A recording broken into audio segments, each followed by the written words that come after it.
Welcome to Parki beach. এ যেন সৌন্দর্যের এক স্বর্গরাজ্য। এখন সমুদ্র দেখার জন্য, সি বিচে হাঁটার জন্য ঘন্টার পর ঘন্টা যাত্রা করে আর কক্সবাজার বা কুয়াকাটা যেতে হবে না।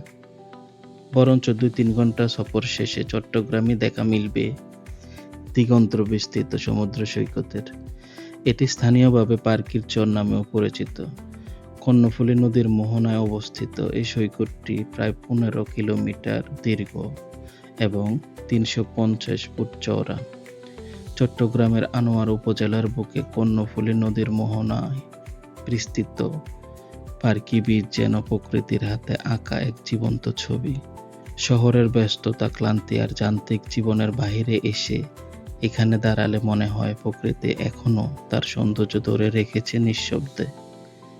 দীর্ঘ বালুকা ভেলা, দিগন্ত ছোঁয়া সাগর, সারি সারি ঝাউবন আর ঢেউয়ের ছন্দময় শব্দ মিলিয়ে পার্কি বিচ হয়ে উঠেছে শান্তি খোঁজার এক অনন্য ঠিকানা।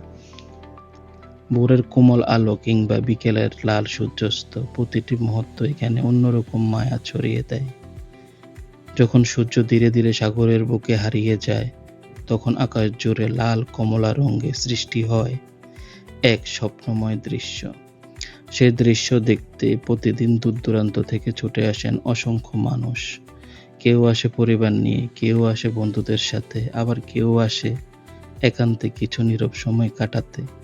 বর্তমানে পার্কি বিচ শুধু একটি সমুদ্র সৈকত নয়, এটি ভ্রমণপ্রেমী ও কন্টেন্ট নির্মাতাদের জন্য একটি প্রিয় স্থান। অসংখ্য ছবি, ভিডিও ও স্মৃতির গল্প জন্ম নেয় এই সৈকতের বুকে। তবে এই সৌন্দর্য ধরে রাখতে প্রয়োজন সবার সচেতনতা।